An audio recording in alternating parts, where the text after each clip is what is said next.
right? Pardon?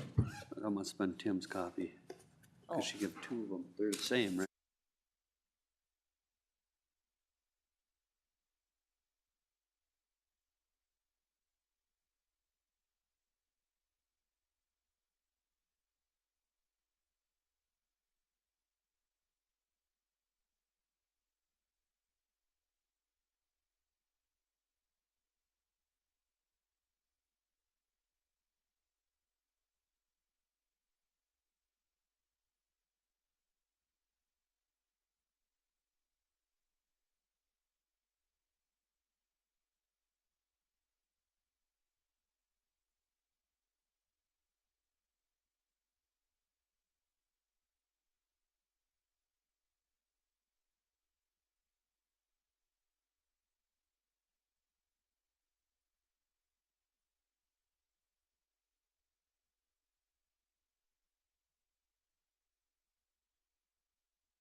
Oh, my wife loves this Yeah. type of day, so I'm like, I hate them.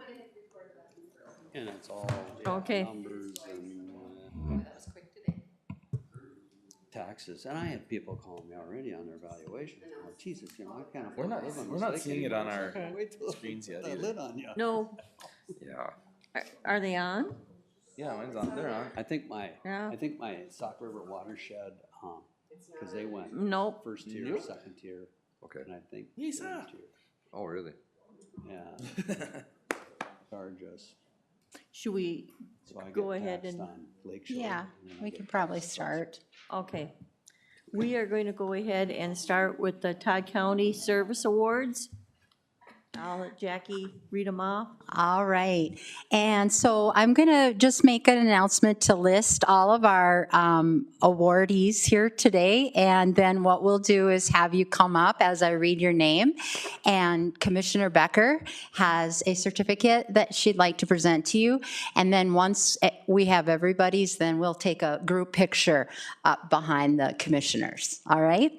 So, in recognition and appreciation for years of dedicated service to Todd County, your contributions have helped enrich the quality of life of the citizens of Todd County.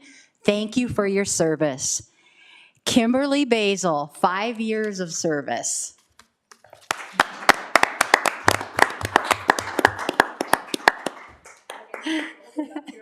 Yep. Thank you. All right. I'll have to stand up here. Chad Butler, 10 years of service.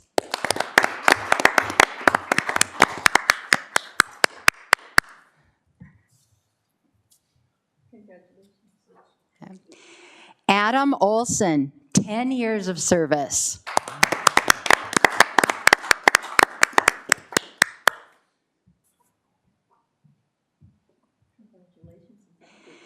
Jason Primus, 5 years of service.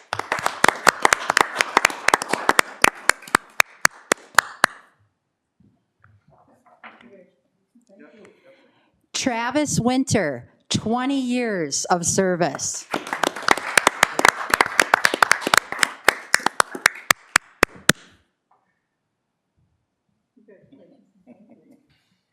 And finally, Jane Zerbis, 10 years of service. So Solomon? All right. Move our chairs here. This is gonna be my helper. I think that because Should we sit in front of them? fanning out, if you two would sit in your chairs and pull your chairs back to them, push your chairs back to them, as chair and vice chair, and then the other commissioners can fill in the ends and squish together. Otherwise, we have this long, massive line, and it's hard to get. do. Which way should we go? You scoot together. Oh, downhill. decline. You come up here. Right. Squeeze tight. I'm not squished that bad, I'm just saying, these two got squished, not you people. Not two people. Deborah, can you come down from the screen, or do you want me to be? I think I can get close enough, then I'm okay, then I can get the screen out of there. There we go. Okay, I'll take a few. 1, 2, 3, and then I'll just do a couple. Can you pull, I'm taller than you, can I don't wanna take over. Yeah, no, please do. But she wants the camera. I think you're getting some type of glare. You see that glare on our screen? Yeah, because of the screen, you're coming off the screen. Should I shut down my computer? No, it's that screen, we're trying to get the light off of there. Alright. That's good, the side one was good. All right, congratulations, everybody. Thank you all. Thank you. Thank you. Thank you. Thanks. Thank you. Have a great day. Yes. Thank you.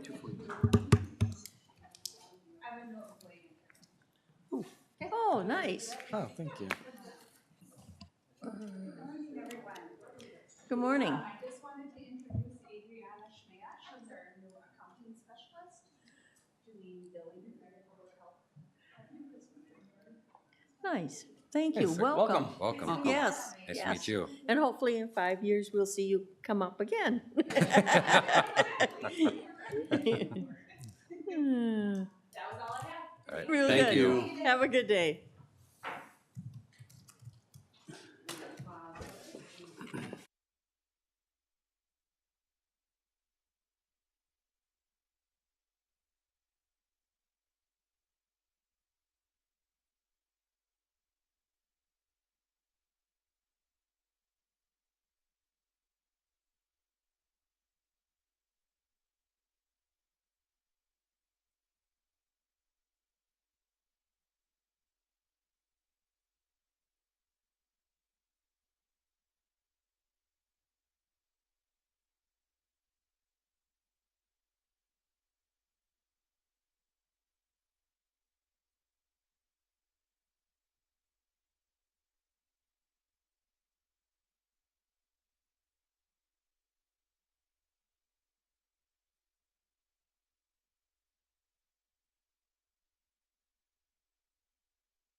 Yeah. Did you drink coffee? I don't drink coffee. You don't at all? Good for you. I've had one cup in the last 15 years. Because some old lady gave me coffee.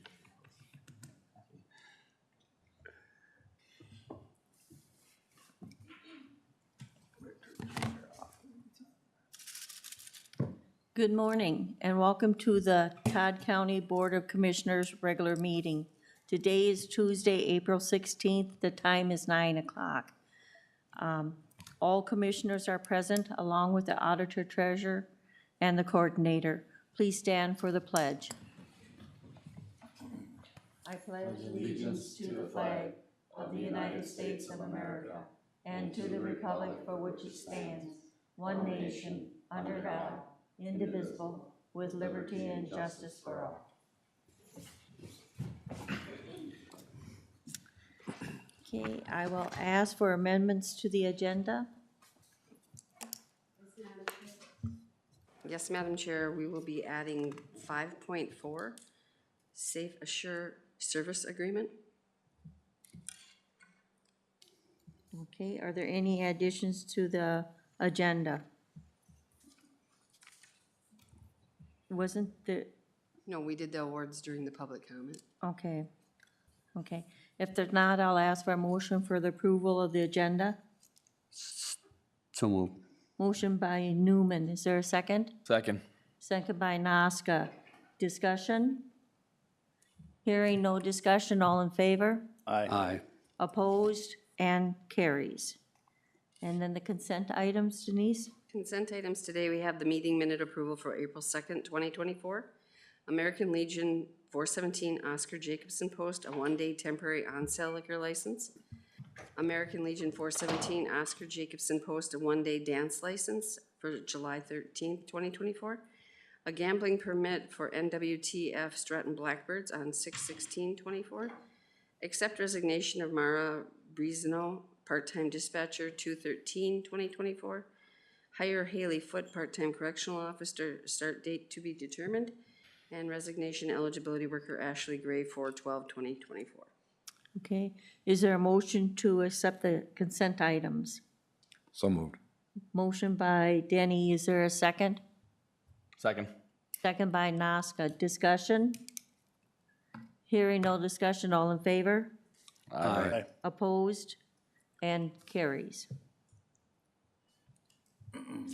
And then we have Nellie, I believe? No, No? it would be mine. She's following me. Okay, So we will go into commissioners. okay, So 5.1 is commissioner warrants. Background is sent for your review. To approve the commissioner warrants with an ACH and a manual payment totaling the amount of $79,052.19. okay, do I have a motion for the commissioner warrants? So moved. Motion by Byers, is there a second? Second. Second by Newman. Discussion? Hearing no discussion, roll call? Commissioner Byers, Yay. Commissioner Newman, Yes. Commissioner Denny, Yes. Commissioner Naska, Yes. Commissioner Becker. Yes. The next item I have then is the Health and Human Service Commissioner warrants. Background is sent for your review. Recommendation is to approve the Health and Human Service Commissioner warrants with an ACH and a manual payment totaling the amount of $100,365.64.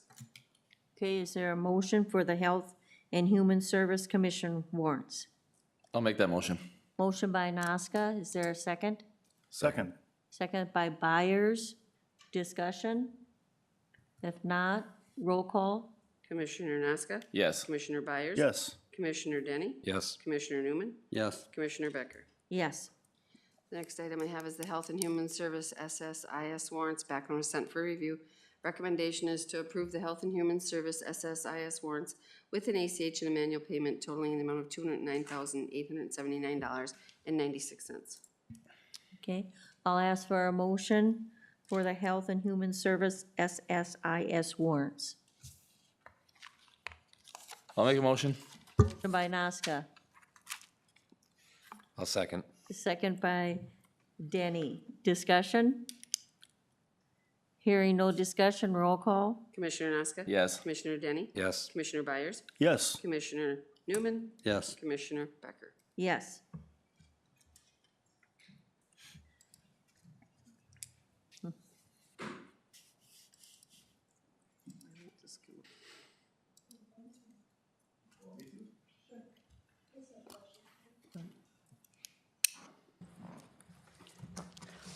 All right, the agenda topic I have is our Safe Assure Service Agreement. The background for this board action is in previous years, Todd County has used Josh Dye for our Right to Know and Aware training. We were recently informed that Josh will no longer be providing these services. After reaching out to the other counties to see who they use for safety training, we found the majority of them use Safe Assure. Safe Assure currently provides full-service safety training for over 30 counties in Minnesota. Chad from Safe Assure met with the county engineer, solid waste supervisor, HR manager, and county coordinator to go over all the services they provide. Attached is the proposal/service agreement from Safe Assure.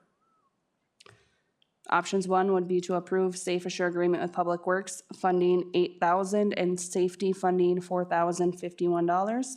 Option 2 would be do not approve the agreement. Okay, I'll ask for a motion for the approval of the Safe Assured agreement. So moved. Motion by Newman. Is there a second? Second. Second by Byers. Discussion. We've had some discussion on personnel on this. I know, Lauren, you reviewed the program and you said it was a very positive program, so I guess if you have any input, Lauren. Yeah, we reviewed the program, and it really covers everything that I think we need. Safety is a complicated animal, so to speak. And for us to dedicate someone to keep up with all the rules and regulations, it's virtually impossible. Meeting with this individual, I think it really covers us from a legal standpoint, and I'm sure John can probably speak to that, but our exposure at Public Works, specifically in our safety-sensitive jobs, this will at least help cover us that and remind all our staff about the importance of safety. So we're excited and really support this program. And obviously, we're willing to contribute to that as far as our funding portion. I think Nellie has listed $8,000 from Public Works, at least for this year, to get the ball rolling. And then we're willing to work with your Finance Committee on how to do that in the future. But just to get the ball rolling, I think this is a really good proposal. Okay. Any other discussion? Denise, should the money part of it be put up in the recommendation part of it instead of in the comment, so that it's noted? Or is the comment? It's on the board action. That line didn't get finished, it didn't get filled in. So Okay. we'll finish that out with That whatever the you choose. division but of that- funds would be? Yes, we choose, like if you choose option 1, we type that in because it's right in there. Yep, okay, Option 1. okay, real good. Any other discussion? If not, Are all these agreements just 1 year, or? Yes. Okay. Yeah, and actually, Denise, if you scroll down to the very last page, they have a proposed training schedule for the whole year. Okay. Perfect. okay. The year starts now or starts They in would start in May. May? Okay, and it'd be renewed again in May then? Yep. Actually, it might be beneficial if you just want to go over some of the Yeah, proposed training in there. It not only covers Public Works staff, but it really covers the whole county as a whole. So I think on like July, they have 2 days there listed as far as the aware, the employee right to know, emergency action plans, everything I guess that we're required to have. And then they would also have an online option for like new hires or if there's someone who can't make the training day in person.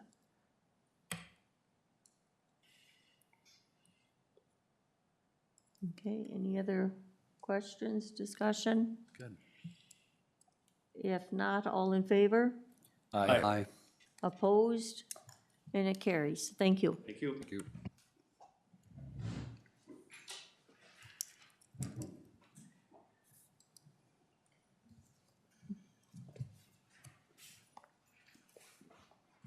Good morning. Morning. Morning.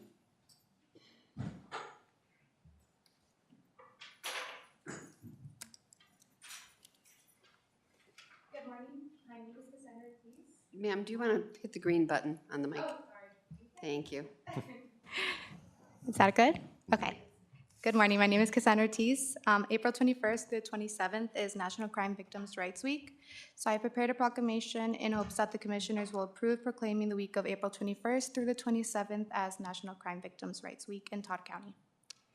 Whereas surviving a crime can have a myriad lasting effects on victims, including physical, psychological, social, and financial issues, and whereas each of us has a moral responsibility to actively participate in the healing of others, and whereas it is necessary to create safe environments for survivors of crime, providing not only support but also access to critical services and above all, hope. And whereas victim service providers, community members, businesses, places of worship, colleagues, neighbors, and family members are capable of providing victim-centered, trauma-informed, and culturally responsive support. And whereas we must listen to survivors and be willing to create new options for support to ensure that all victims of crime can receive help and seek justice. And whereas National Crime Victims' Rights Week encourages all people to ask themselves the question, how would you help a victim of crime? And whereas Hands of Hope Resource Center is hereby dedicated to raising awareness of options, services, and hope for crime survivors. Now therefore be it resolved that the Todd County Board of Commissioners do hereby proclaim the week of April 21st through the 27th, 2024 as National Crime Victims' Rights Week. Reaffirming Todd County's commitment to creating a victim service and criminal justice response that assists all victims of crime during Crime Victims' Rights Week and throughout the year. And expressing our sincere gratitude and appreciation for those community members, victim service providers, and criminal justice professionals who are committed to improving our response to all victims of crime so that they may find relevant assistance, support, justice, and peace. Thank you. Thank you. And I'll have a motion to proclaim the National Crime Victims' Rights Week, April 21st through the 27th. I'll make that motion. Motion by Nazca. Is there a second? I'll second. Second by Denny. Discussion or comments? Thank you for everything you do. Yeah, thank you. Yes, we appreciate your work. Thank you. Thank you. If not, all in favor? Aye. Opposed and carries. Thank you for coming up, Thank you. and thank you for all the work you do. Any other comments? Photo? Oh, a photo? Absolutely. Absolutely, yeah. Now you can stand, there's Done only my 3 hair, of couldn't them. do all these photos today. They can stand now. Are we better off standing in front of here rather than up back here? I would think so. Should we go in Yeah. front? Can you Go in guys come in front? front? Yeah, it's easier. Make it a little easier? That would be a lot easier. Gosh, I'm good at this. Unless it really showed up. No, I didn't even. And then you'll need to take it for the county. Okay. Just got you on this, don't I? Yeah.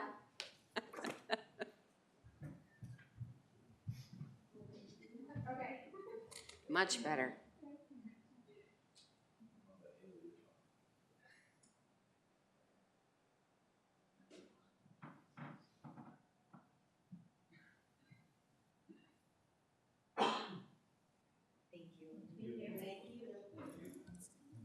Good idea, Lou.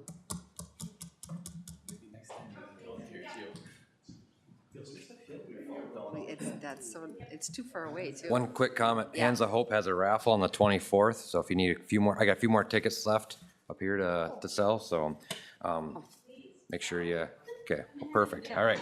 Thank you. Have a good day. Thank you, John.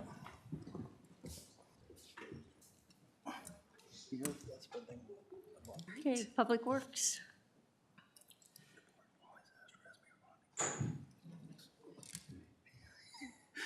How about you and the missus?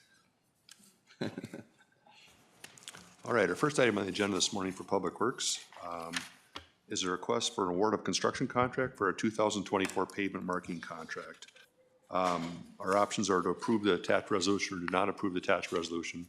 And our recommendation is to approve the attached resolution awarding a contract to Sir Lancelot Sir Lancelot LLC of Edina, Minnesota for their low bid of $180,715.38. Am I on the wrong one? What? Striping? Striping, yep, pavement marking. Okay. Lines a lot. Sir Lines a lot. That is the name of the corporation.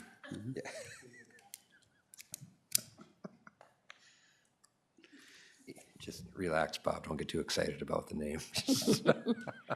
Oh, it's It's in a- my computer, I'm Say getting, what Roberto thinks. It's a unique name. Yeah. yeah. I will ask for a motion to award the construction contract for pavement marking, or the striping contract. So moved. Motion by Byers, is there a second? I'll second. Second by Nazca. Discussion. Yes, Madam Chair, I'm glad to see two bids. I think we were down to one there for a while, weren't we? Yeah, we're, the industry is happy that we're getting more than one bid. They kind of cornered the market. When the market gets cornered, that provides an opportunity for other people to get back into it. And we'd like to see more than two, but we're happy with at least two. Good. Okay. Did this, same people that did it last year get the bid this year? I mean, is it the same Same group? group. Yep. From that area? Yep. Okay, just out of curiosity. Any other questions or comments? If not, all in favor? Aye. Opposed? And carries. All right, our next item on the agenda is a request for award of a construction contract for a 2024 gravel surfacing projects. And these were gravel surfacing projects located on County Road 82 and County Road 84, with the bids listed in the resolution. Our recommendations are to approve the attached resolution or do not approve the attached resolution. And our recommendation is approve attached resolution awarding a contract to Broughton Aggregate Incorporated of Bertha, Minnesota for their low bid of $217,422. Okay. Is there a motion for the road, or award the construction contract for gravel surfacing construction projects? I'll make the motion to approve. Motion by Danny. Is there a second? Second, Second by Nazca. Discussion. if I may. Barb? Yes. That looks like quite a broad spectrum of bids there. I mean, the highest one is like 3 times. I'm glad you pointed that out. Our estimate was right around that $320,000, which is kind of where we thought the current market would be. I'm not sure as to why Broughton bid, but we know that the work is generally in the area that he operates. Right. So I think he has material already sourced and can basically put it on for pretty cheap because he's already in the area. Yeah, it just seems like that Mark Sand and Gravel at almost 600,000, that would be a pretty tough one. Sometimes contractors just throw a number at it and hope no one else bids. Gotcha. And if they were successful, they'd make a significant amount of profit. Right. But Broughton's been doing a lot of work in the area for many, many years with the county, and we're fully confident that they can complete the project. It's nice to see the locals get it. Yeah. Absolutely, 100%. Any other questions or comments? If not, all in favor? Aye. Opposed? And carries. And our last agenda item this morning is a very similar request, and it's a request to award a construction contract for a 2024 dust control project. This is a project that we put dust control on various local county roads, gravel county roads throughout the county. Our options are to approve the attached resolution or do not approve the attached resolution. Our recommendation is approve the attached resolution awarding a contract to Knife River Corporation of Sauk Rapids, Minnesota for the dust control project for their low bid of $150,412.54.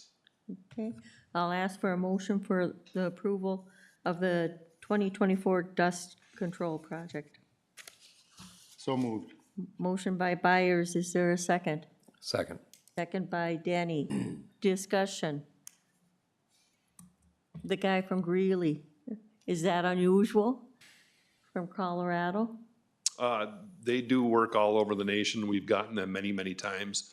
That's more of a holding company where Okay. the local contractors here is in the state that actually Okay. does the work. But that's kind of how some of the industry is going, much like the pavement striping. Sir Lancelot was a local contractor as far as in the state, but we've heard rumors, I don't know this for sure, that they've been bought out by a major like holding company, and so they're no longer local, but we just Okay. work with who was submitted as long as their Yeah. paperwork Okay. matches. So, good question. Any other questions, comments, discussion? If not, all in favor? Aye. Opposed? and carries. And we will see you tomorrow morning? Yes, 9 I was o'clock? gonna ask or suggest a friendly reminder. We'd love to have everybody out to the Northern Shop tomorrow at 9 o'clock and have our spring road meeting. So Okay. Perfect. hope to See see you you tomorrow. Thank you. Thanks.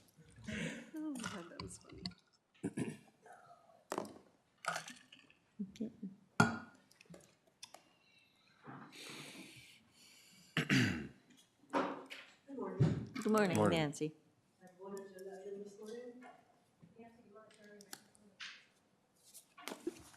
I have one agenda item this morning. County Ditch 33, hold harmless agreement for ditch maintenance. Recommendation is the Todd County Board of Commissioners approves the following by motion. Acting as ditch authority approves a hold harmless agreement petition from Nathan Middendorf to clean approximately 2,900 feet of lateral 7 on County Ditch 33 located on Denise Middendorf's parcels 20-00-22600 and 20-00-22800, Reynolds Township, Section 20. The project will be done at Nathan's own expense. Okay, is there a motion for the ditch improvement on County Ditch 33? For ditch maintenance. For ditch maintenance, yes. I'll make the motion for, to approve the hold harmless for ditch maintenance. Okay. Motion by Noska, is there a second? Second. Second by Byers. Discussion. Nancy, you have some. Yep, Denise has some pictures in the aerial photo. So this is the section in purple that's gonna be cleaned. And that's all on his property, the 2 parcels. And that's just some pictures. This was all cleaned in 2017, and it's just some vegetation is growing back up on it. So he wants to get the vegetation out of there.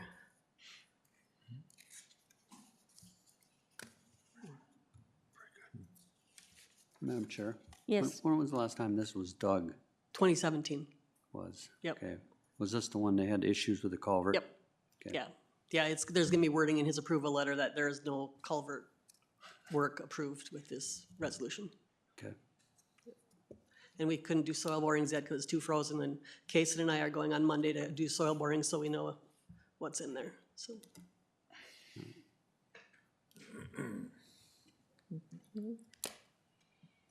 Any further discussion?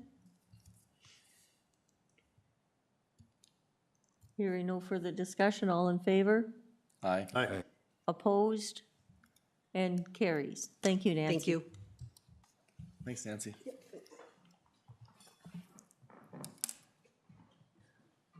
Good morning, Mike. Good morning, everyone. Good morning. Couple quick items before you today. The first item for the Solid Waste Department is the purchase of a Bobcat loader with a grapple attachment. The department is scheduled to replace this Bobcat loader with attachment as part of our 5-year capital replacement improvement plan. Using the state bid process, Farm Right Equipment has quoted $53,667.21 for a new S62 Bobcat, including a 68-inch grapple. The trade allowance for our 2018 S550 was $16,000, leaving a balance of $37,667.21. The purchase was reviewed by our Solid Waste Committee. The options is to approve the purchase from Farm Right Equipment or do not approve this purchase. It is our recommendation to go ahead and approve this purchase of the S62 with the grapple attachment for $37,667.21 from Farm Right Equipment. This is a budgeted item and it is through our Fund 51 source.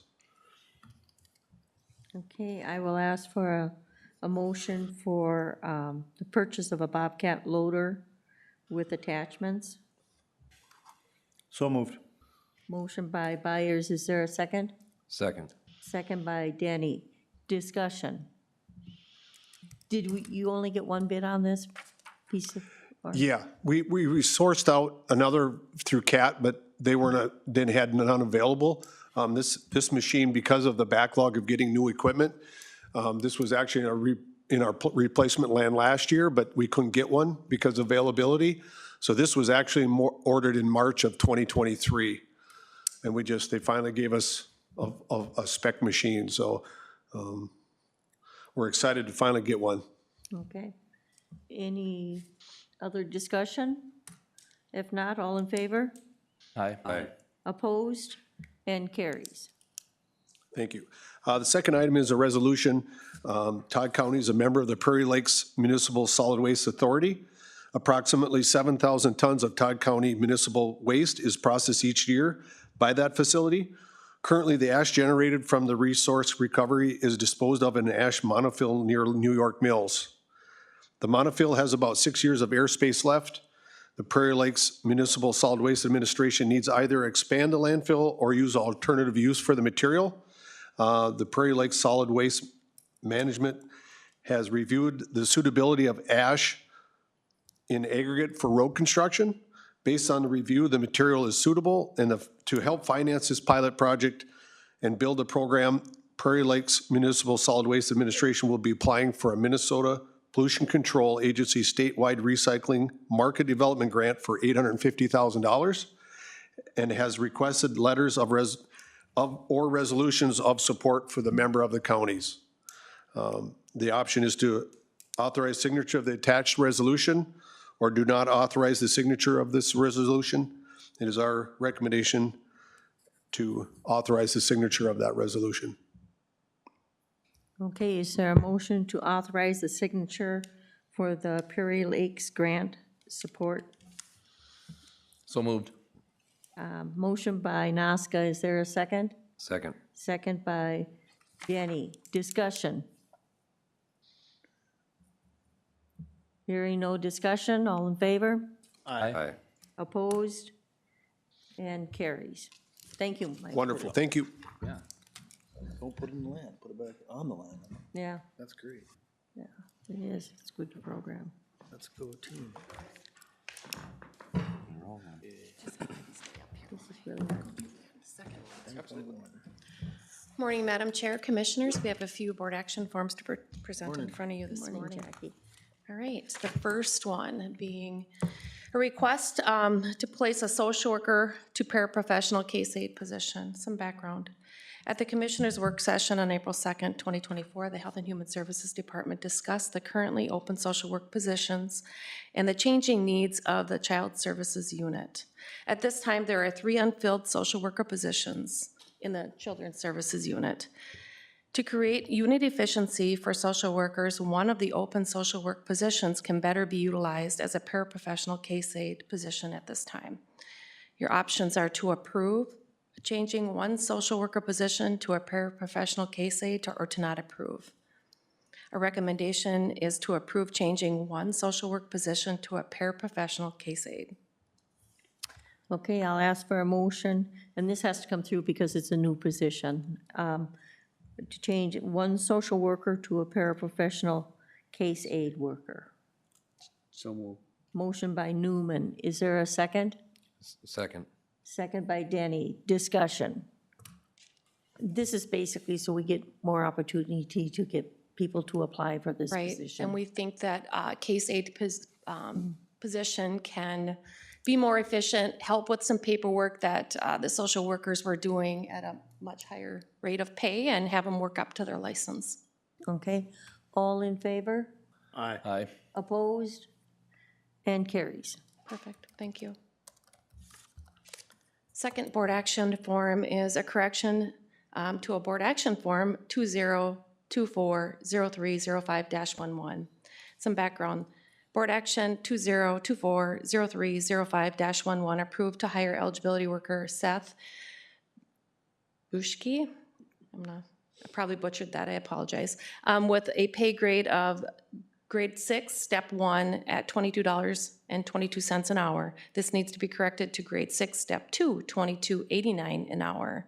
Your options are to approve the correction to the board action form 2024-0305-11 to the correct grade and pay to grade 6, step 2 at $22.89 an hour, or to not approve. It's our recommendation that you approve the board action form 2024-0305-11 to the correct pay and grade as listed on the board action form here. And Jackie, did you go through the? We did. I did call Chris Kasubi and asked her to double check to make sure there wasn't any additional corrections that were needing to be made, and she assured me, as well as Abby, that this is the last one, so. Okay, and then the other thing, it is budgeted, correct? Yes. Yeah, and that should be checked on there, just, I'm sure. Perfect. Paperwork. Okay, I'll ask for a motion to support the pay increase for Seth. I'll leave it at that and I'll try to say his last name. I'll make a motion to approve the correction. Okay, we have a motion by Noska. Is there a second? Second. Second by Denny. Discussion? Hearing no discussion, all in favor? Aye. Aye. Opposed? And carries. Thank you. Last board action forum is child services donation. Some background, donation was received by the Health and Human Services Department in the amount of $2,000 from an anonymous donor to be used for expenses related to children's services and foster care, a program that falls under the Children's Services Unit. Your options is to formally accept the donation and allow HHS to expand the funds on expenses related to children's services in foster care, or to not accept the donation. It's a recommendation that we move ahead in accepting this donation of $2,000. Okay, I'll ask for a motion for, to accept the child service donation. So moved. Motion by Denny. Is there a second? Second. Second by Byers. Discussion. John, is there anything legally that we can't accept? I don't believe so. Okay, thank you. I just want to thank the Yes. anonymous donor Yes. for donating. Yes, We normally don't get absolutely. donations like this, so it is Oh. much appreciated, and it will be utilized within John's unit at some point. And Denise, I think we checked with you and made sure that we did this all right. Beautiful. Yeah, that's why we had board Beautiful. action come before the board to Yeah, accept it. very, very nice. Thank you. Thank you. Awesome. Any further discussion? If not, all in favor? Aye. Aye. And it carries. Thank you. Thank you. Good job. Thanks, John. That's a nice donation. job. Something Yeah. Anonymous. Yeah, Thanks for very showing the nice. love. Okay, at this time, the board will go into a closed session. The commissioners will hold a closed session under the attorney-client privilege pursuant to Minnesota statute 13D.05, sub 3B, to discuss the following pending litigations. One, statute of settlement negotiation between Todd County Attorney and the Council for Circle R Ranch regarding its youth camp license, and two, the potential litigation arising from the recent Dairy Ridge CUP denial. So we will go into closed session. The time is 9:32. Thank you. I go to the restroom. Yeah, yeah. Thanks, Mike. Do I need to state who's going to be in the closed session? It'll be the commissioners, auditor, treasurer, and coordinator, and county attorney. You mean me? Auditor treasurer, she said. Okay, I didn't hear her. Oh, she said commissioners, auditor, treasurer, and coordinator. No, we go in that little room. Will, yeah. And this is all, I even stopped the recording. And put on internet.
much needed Draw thing. the line and stick to it, let's go.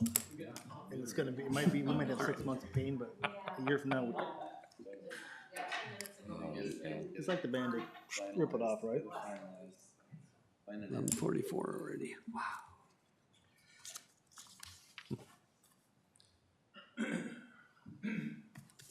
Oh, okay. If we're ready to go, I would ask for a motion to reopen the board meeting. The time is 11:44. So moved. Motion by Byers, is there a second? Second. Second by Nazca. Discussion?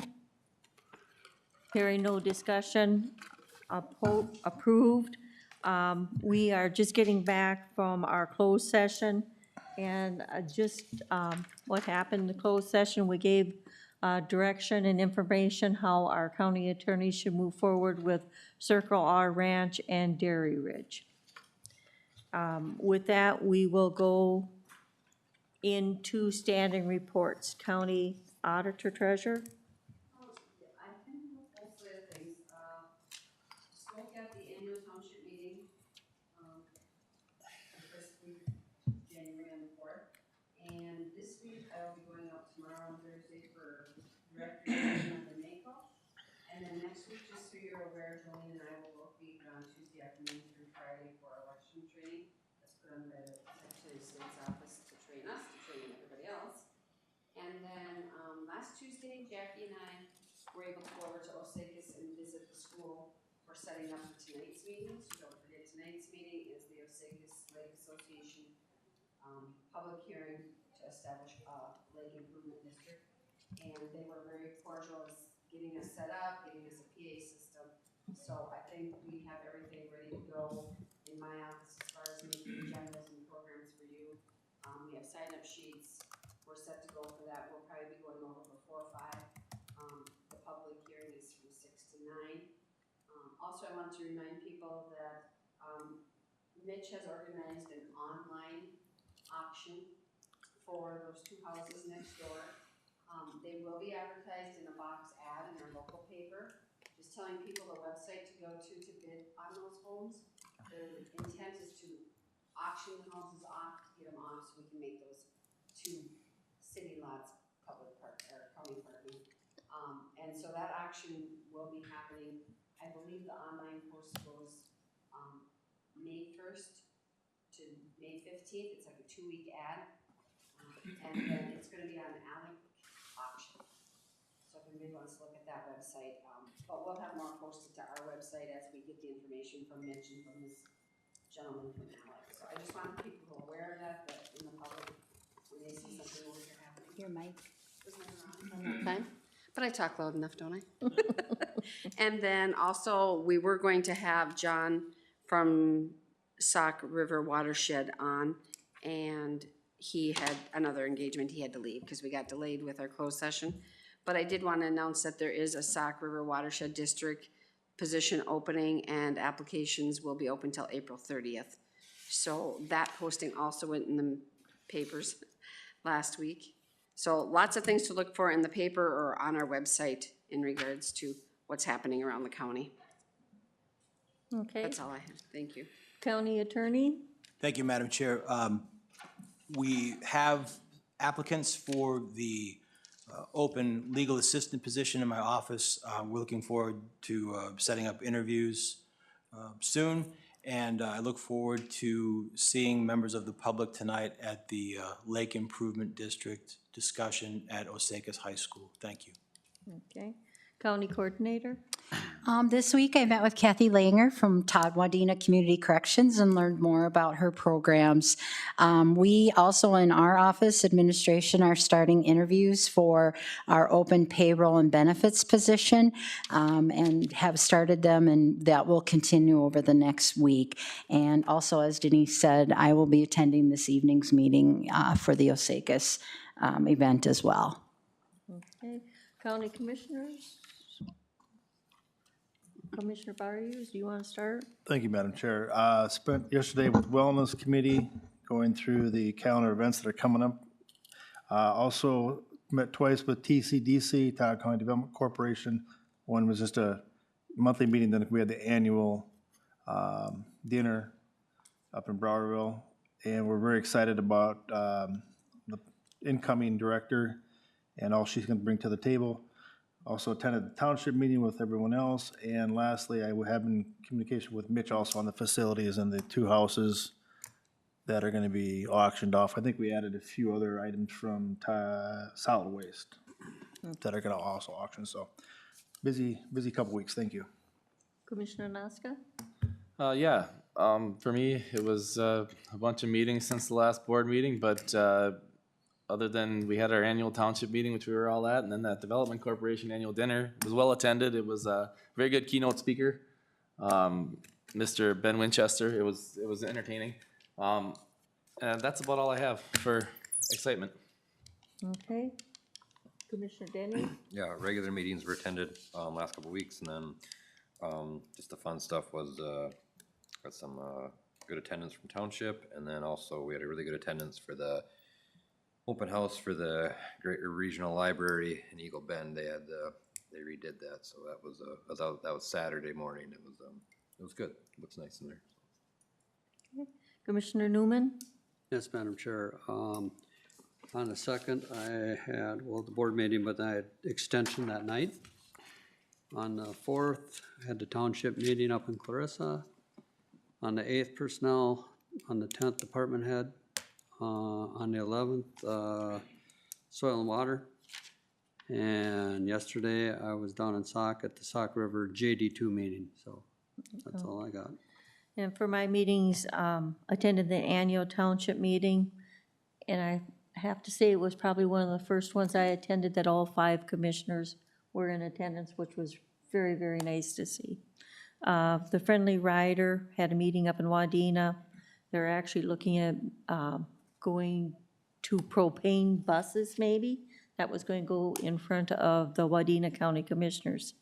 Had the corrections meeting, personnel meeting, department head meeting, soil and water meeting. We had the annual economic development meeting, and we also had Rainbow Rider meeting, which they are going to be putting out the bids for their new bus garage.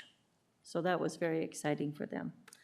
With that, if there is no other business to come before this board, I would ask for a motion to adjourn. So moved. Motion by Byers, is there a second? Second. Second by Denny, and this meeting will be adjourned until May 7th. And thank you. Just give us 5 minutes and then we'll go into a work session, okay?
the work session.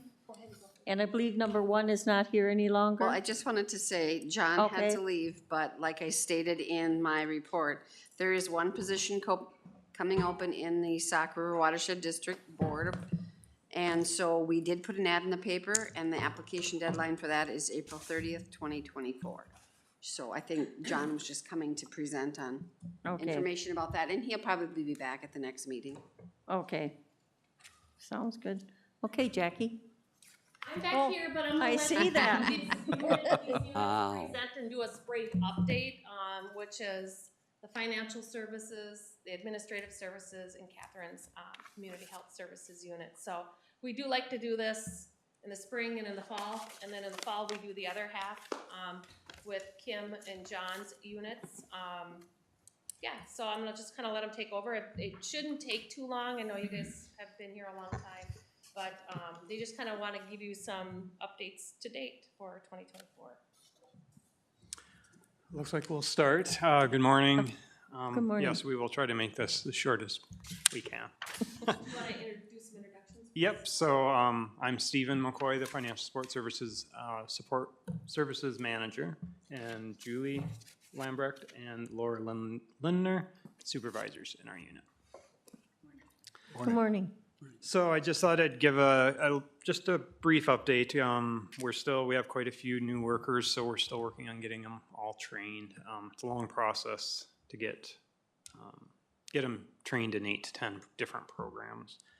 But we're eager we have eager employees right now, so we're happy about that, and it's going well. But it's, the training kind of drags on and on and on, so.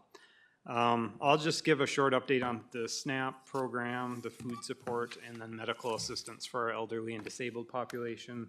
Laura will give an update on child support and the medical assistance for families and adults without children. And Julie will give an update on foster care. So policy and procedures continue to increase in complexity every day.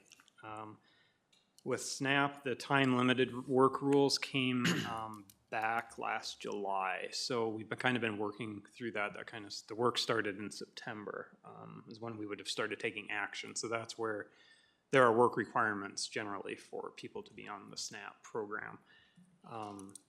So that's come back. It's been confusing for the participants and the workers, but the participants mostly because the state will get what they're called banked months, which are essentially free months for SNAP.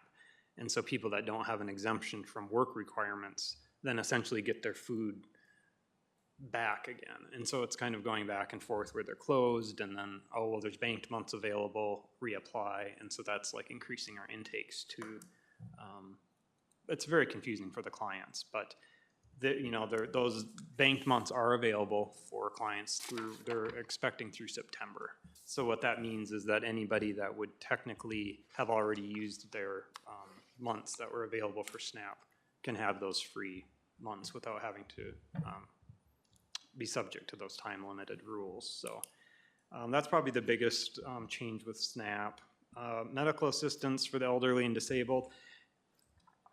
We're nearing the end of the COVID unwinding. We're getting there. We should be technically wrapped up by July. But with the elderly and disabled populations, they have had an asset disregard for the last year. So if their renewal was last August, they would have had until this coming August to reduce assets if they had excess assets. So that's slowly going to be coming back where people are going to have to be proving that they are below the asset limit. It's been a work in progress, but it's greatly increased the amount of time the workers are having to touch a case. So both of these things it's not something that's really increased the complexity in the policy so much as just how much work, how many times they're touching a case, and that's increased quite a bit. And then with the medical assistance to elderly and disabled population, the newest thing is they've introduced an asset verification system, which theoretically we should be able to use to verify assets, but only essentially liquid assets, so bank accounts. It's never going to have anything with life insurance, policies, burial accounts. which is a little disappointing, and it seems it's kind of a work in progress. They're kind of seeing how it works with the counties, but it has increased the complexity of evaluating assets quite a bit. There's a lot more analysis needs to go into it as opposed to, you know, you have this bank account, please provide proof. It's more of comparing what the asset verification system has compared to what the client's reporting. But it's fairly new, we're just getting into it. That's probably the biggest change with that population, but we're wrapping it up. We're looking forward to the unwinding being done and at least getting somewhat back to normal as much as we can. I would say that the average intakes for food and cash programs are still nearly doubled from, you know, 5 years ago, and they do remain high. So we do continue to get quite a few applications. So not much has changed with that. So I'll let either of you, whoever wants to go first. You guys are going to have to get a mic, to talk in the mic, otherwise it's really hard to hear. All right, so I will talk about METS, which is the MA system for families with children and adults. Same as what Stephen said, is we're really just looking at wrapping up the unwinding, which as a reminder is just that year that renewals resumed after the pandemic.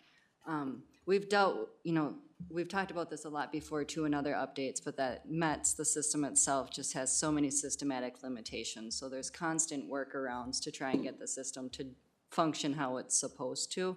So it just leads to, you know, workers having to spend a little bit more time taking certain actions. But we've throughout this unwinding have dealt with different procedural changes, requirements from CMS, but our workers just continue to react, change their procedures and how to accommodate those. A couple of examples would be reports that work around making sure people are just what we call manually renewed, because the coverage has to be in place because the system didn't do individual renewals. It only looked at renewals on a household basis. Another one, let's see, would really just, again, like I said, just react to those what the state's referring to as different mitigation strategies. The biggest change after this unwinding, so starting in July, actually it starts in June, but is the system now, they've updated it to where it does do individual renewals, so it will no longer look at the household basis. It looks at each person within those households to see if they can, what we call automatically renew, as opposed to having to go through the full renewal process. So it'll be getting used to making sure they're reviewing the eligibility before they start processing things like that. Again, that's pretty much the biggest change or takeaway from the last year, in my opinion, anyway. Our METS case totals as far as where they were compared to last year before the unwinding started, I mean, they've reduced a little bit just naturally because people are now being no longer eligible or being determined no longer eligible. But we still hover around just over 2,000 cases, or yeah, total cases here, around 4,700 persons covered. As far as child support goes, again, just as a reminder, that program is 66% federally funded, and then it's also receives funds based on different performance thresholds that the Child Support Office has to meet. In 2023, or the federal fiscal year of 2023, Todd County distributed $2.9 million in child support, which is similar to what we've done in the last couple years. And they continue to exceed the statewide average for those 5 performance measures as well. So doing great there. One thing that we've been focusing on the last 3 years since the pandemic would be trying to increase our collections on current support, and from 2022 fiscal year to 23, it did increase by 1.5%, which is great and a direct result of the hard work that those folks are putting in that office. Those are my updates for you guys. Any questions? You're still working with so many programs too? Okay, yes. Okay, is there anything coming down from the state that's going to help you guys out, or is there any direction they're giving you? The only thing that we've seen program-wise that might be changing is eliminating one of the family cash programs, which we would all be very grateful for, because it's the most confusing part of it, but that's relatively few cases. Okay. So, other than that, yeah, I mean, we take every opportunity we can to request DHS to work on streamlining policy and programs, but yeah, hasn't happened yet. Okay. Sure.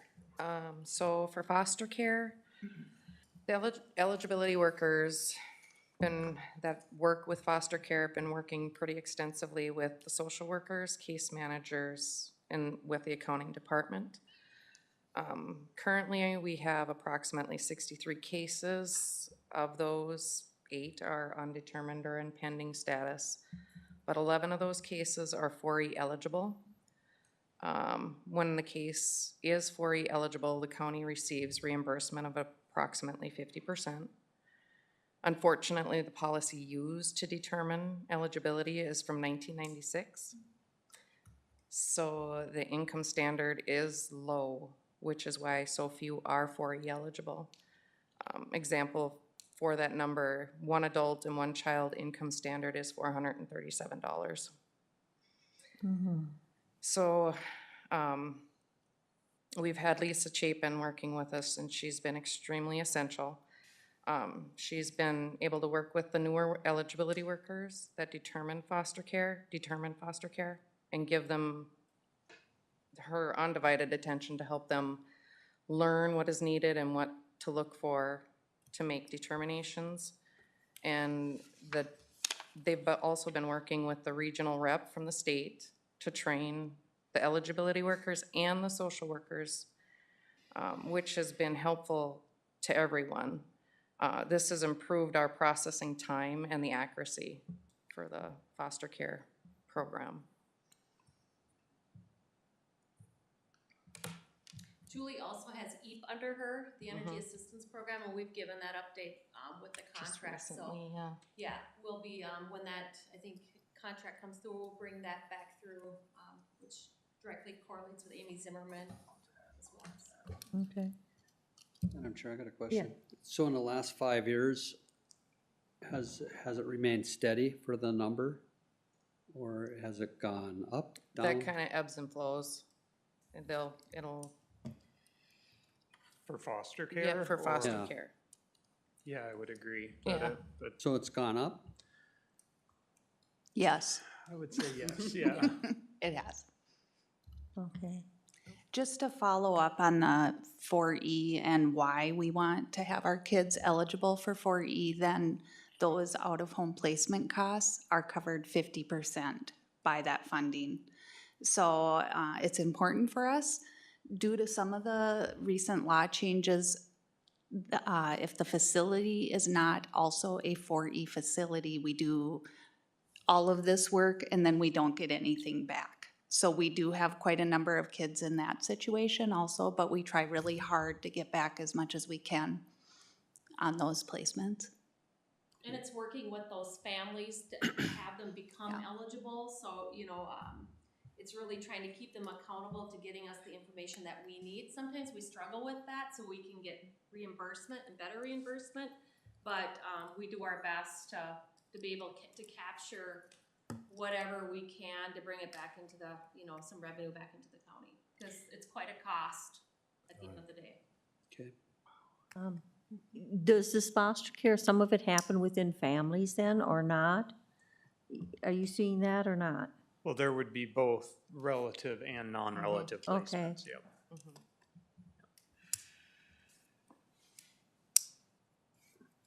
Now we know what John should bring when he comes for his update. He will have that information. So last time I was here, I spoke about the different income that we earned off of the programs that Stephen and his crew work with. So today I just wanted to talk about the community health grants that Catherine is working with primarily. So I gave a handout to you, and two of you are on the CHB or on the Public Health Advisory, so you've maybe seen some of this information already, but I think it's important.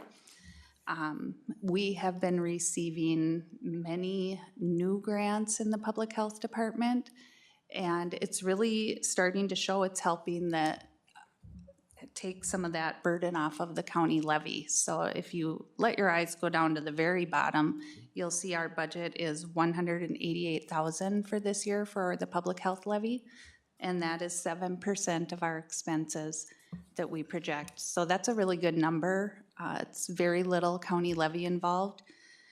Our grants are covering roughly 41% of our costs for that department. And we do have 2 brand-new grants that are going to be ongoing, so that's always good news. They're not competitive grants. I kind of broke it down so you can see which ones we have to do more work to obtain, and there's reporting, typically quarterly, some are monthly for all of these grants. So it takes a lot of effort. Staff are tracking their time on a daily basis to all of these grants. That's what we have to do in order to claim them. So there's a lot of work that goes into making sure that we maximize all of these. $125,000 is split between our 2 newest grants that are ongoing, and that's the Foundational Public Health Responsibilities, FPHR. I think you'll be hearing about a little more of that from Catherine, because that's kind of a new thing now in public health. And then we also received the Response Sustainability Grant, which is, we're still pretty new in getting our feet wet into how we're gonna be spending that, so. Any questions about the variety or any of the grants that we have? So as fortunate or unfortunate we are with COVID, we found that it was a budget year when COVID happened, which became very beneficial for public health, because a lot of it was very levy dependent. Many counties couldn't do the work because, you know, it wasn't funded. So it did help, and now we're working on spending some of the dollars that we do have coming in to support the work. And we do still have about $170,000 of one-time funding, COVID funding. It's right at the top of the list, the CDC infrastructure grant, COVID non-vaccine related, and COVID vaccine related grants. So you can see they have different expiration dates from 2025, 26, and 27, but we won't get additional funding. That's what we have. So when those funds are gone, they're gone.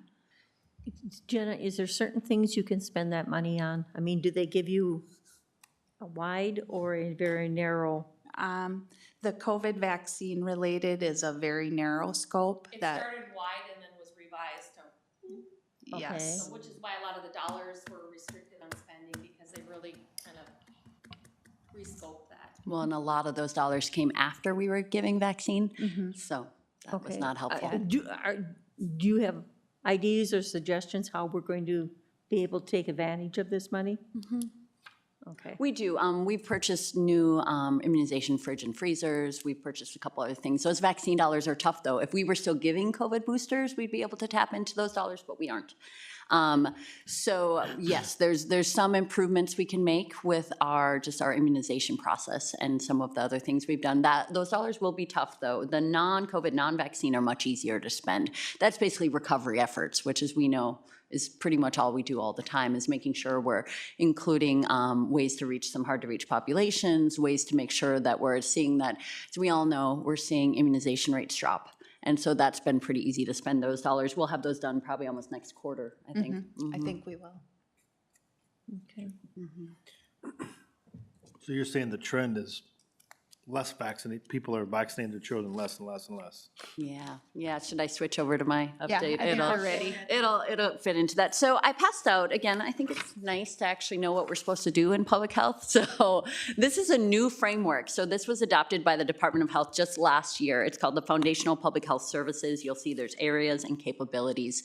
It's put out by FAB, which is the Public Health Accreditation Board. We are not accredited as a public health agency. There really is no real benefit to getting accredited, but it is nice to work through their information. So the Department of Health has updated their 6 essential areas to now be these 5 areas and then these 8 capabilities. So there's been some shift around in public health around how we do our work. And like Jenna alluded to, extra dollars that have come with that, which has been really great. I think what we found during COVID is the lack of capacity in public health to address a pandemic. And so gratefully, we've seen more dollars allocated to public health ongoing, not just one-time funds, which some of these COVID dollars were, as we all know, just like you guys received ARPA and CARES. What's more important are the ongoing dollars that we're receiving now through FPHR, so Foundational Public Health Responsibilities. That's also very similar to an expansion of our local public health grant, but it comes with different reporting. The RSG grant, Resource Sustainability Grant, is also an extension of our FEP award, Public Health Emergency Preparedness, but with different reporting and different responsibilities. So we are struggling, as Jenna has said. This is a long list of grants and reporting and constant tracking that's required for all of our staff. So it is challenging. Luckily, Jenna's been here a long time. I've been here long enough that we can handle it, but it is getting difficult. And so we also have found out we may have about $200,000. We just can't bill because we don't have enough staff. So that may be something I'll be coming forward in the future with, is some requests for staffing. I like to make sure we're utilizing our staff as best as we can. Our nurses especially, our 3 public health nurses traditionally didn't bill a lot of our grants. They did family home visiting and WIC and things like that. Well, now they're billing a lot more of our grants because a lot of our work now has focused on infectious disease and we need to do that. So with this funding and this shift in the framework, I identified 3 priorities for our public health department, right? So first is infectious disease prevention and control. As we all know, the impact of COVID showed us what can happen when we have an infectious disease and the impact on our schools, our communities, our work sites, right? So how do we address that in the future? We are seeing cases of varicella. I know Commissioner Newman, you had asked me about that before. We're seeing cases of pertussis, things that we haven't seen in years. So that is coming with a population that is more hesitant to vaccinate. And there's lots of reasons behind that. So we need to do more education. We need to make sure that we have immunization available for those who want to be vaccinated, and also have people understand why it's important to vaccinate. We work with our regional epidemiologists on that all the time. I think the challenge we see now is motivation. There's kind of a growing, group of people that don't want to vaccinate, and they're getting some, until we find out, a child dies from varicella. It used to happen all the time. Again, babies cannot get vaccinated till they're 12 months. So the point, again, of vaccination is protecting everyone, not just yourself. And that herd immunity we're going to need. We were never a highly vaccinated county, and it's getting worse. So we all know we have populations that don't vaccinate as well, and that is a struggle we're seeing. So that's number 1 priority. Secondly is equity. So you'll see there's a bubble of equity around that. To me, that really means that everyone in our county has access to public health services. We'll see that it's challenging, right? We have homebound elderly individuals. We have people who are new to this community and don't speak our language and don't have access to services. We have people who, Amish Mennonite population, that do not access healthcare regularly, right? So we need to make sure that for those who want access to healthcare and public health, it's available to them and they know how to access it. I think that's becoming a challenge across our community. It's becoming very diverse, as you guys are all aware. So that's number 2. Number 3 is building our community partnerships. So we have 9 people I supervise in my department, and we have a few other nurses, but we have a very small public health agency. So how do we build up our community and our community partners, our healthcare, our schools, to make sure that they know we all have a part in this, right? It isn't just county public health, right? We are a huge advocate for other agencies trying to do things like increasing housing, right? Transportation, all those things that we know are vital to improving your health, because if you can't get to the doctor, well, what good is it, right? So if you can't have good housing, if you're dealing with lead, mold, things like that, your child's not going to be very healthy. So we've worked on ways to build those community partnerships with fresh water, our schools, healthcare, but then also some of those non-traditional, the chambers, the libraries, things like that, where we can get that information. We actually work with the Eagle Bend Library, who gives us books for our new moms to increase literacy and to increase reading to your toddler, right? So really unique things that we're trying to build up in our community, because we can't do it ourselves. So that's been important. I'll stop there. Thank you. Questions? Comments?